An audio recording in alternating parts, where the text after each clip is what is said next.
Hey guys, welcome back. This is Lucian Sword. We're going to take on the Ancient Dragon.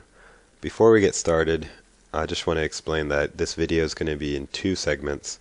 The first segment is going to be the boss fight. For those of you that want to just get right into it, I'll go over the strategy as we're fighting the boss. Second part, I'm going to just quickly go over the gear I'm wearing and why I chose to wear it. That being said, let's go ahead and get right into the video. Now, right off the bat, the dragon's going to do his roar. You just want to kind of walk towards him a little bit, but not too close, and once he rears his head up to breathe the fire, you just want to walk to the side. Now, I'm doing this pretty much all caster, so I'm a faith-based person, so I'm not even going to try to melee. This boss fight is mostly about position and timing and learning his attack patterns. I like to stand kind of in the front and a little bit to the right of his head if you're facing him, because I want to bait certain attacks. When he does that head swipe, I just back up a little bit, I get a couple of shots off. I'd never do more than 2 or 3 attacks because you really want to have full stamina. Now when he does that, you see his wings spread out. Instantly, you want to run directly away from him. I go all the way to the edge if I can. And as soon as he stops, you want to get right in front of him again. Now, he did it again, so you don't know if he's going to do that move, which has an insanely large area of effect, or you don't know if he's going to rear up his head, like I'm trying to bait right here, which he did. That's the best case scenario. He rears up his head, breathes the fire, you can easily dodge it to the right and get a couple hits off. I try to go right in front of his head, so he does either the head swipe or the rear up and breathe fire. I know there's a few different strategies. Some people like to stay underneath him and run towards his tail when he flies up. I've tried that, and honestly I just didn't have that much success with it. I mean, you can dodge the flames if you run towards his tail, but in this strategy, I'm already kind of far away from him, so if he chooses to jump up, it's usually pretty easy for me to dodge him. This is more about patience. I mean, if you're a melee character, what you want to do is go for his toes. Another strategy is to stand behind him and swing at his tail and try to get him to do that tail attack. I'm not even going to show that in this video. There's other people's videos that can show that. I just want to show you guys how I did it, and this is the easiest way that I found to do it. See how far away I am? I want to bait him to do the attack like that, but as soon as you see him start doing that rear up, you want to run to the side, because his frontal breathing fire attack has a lot more distance on it than his fly up and breathe down, if you're in front of it. But it is easy to dodge left or right, whereas this one you got to dodge all directions. You just got to run straight away from him. I got lucky and I got him pretty much backed up on that edge, which makes it even easier for me.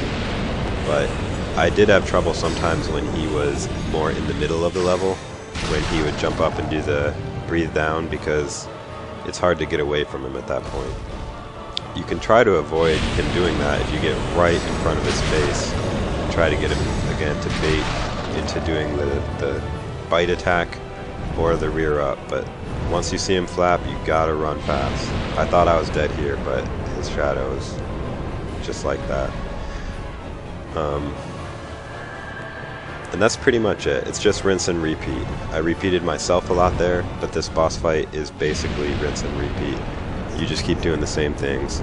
He only has like 4 or 5 different moves. You just gotta memorize them. And that's about all there is to it.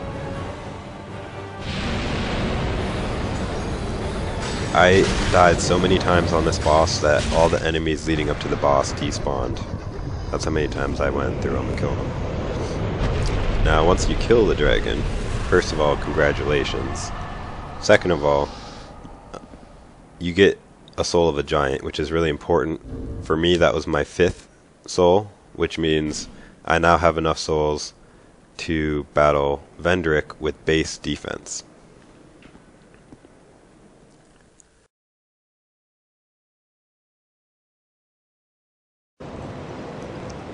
Alright, now that we're victorious on the Ancient Dragon, let me just go over real quickly what I was wearing, and maybe it'll make sense to you, maybe not.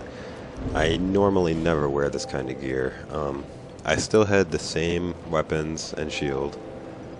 Shield really doesn't even matter, unless you're going to go all-out melee, like tank build. If you have the best, like, great shield and armor, it is possible to block some of his attacks, but for the most part, no matter what you're wearing, he's probably going to one-shot you. So it doesn't really matter how much health you have, doesn't matter if you're fully hollowed, doesn't matter. So what I did was, instead of using lots of armor, I went for anything that would help with my spells.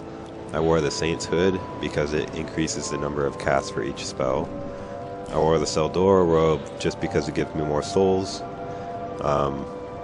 When he dies, if you can, one thing I forgot to do in the video is right before you do the final killing blow, try to put on anything that'll boost your souls drop, including the Covetous Gold Silver Ring, which I forgot to do. So I probably missed out on another, I don't know, 20, 30,000 souls, I don't even know, probably a lot.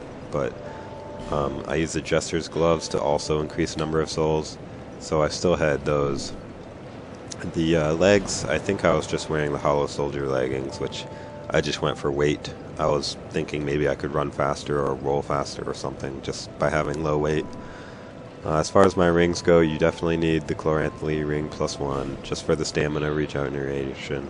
It's very important that you always have enough stamina to run away in this boss fight. That's why I never attacked more than once or twice. 3 rings that I've never worn in the game up until this point. The Clear Bluestone Ring, for me as a caster, it makes me cast a little bit faster. That's it. If you're going melee, I would replace it with the Ring of Blades +1 to increase your physical attack damage. Again, these other 2 rings are also based on if you're a caster. This one increases the number of spells you get to shoot, and this one increases the number of attunement slots, which allows me to have even more spells. If you're going for a melee build, don't put anything on there that gives you defense or health or anything like that. Only offensive-minded rings or items, because your defense and health mean nothing against the Ancient Dragon.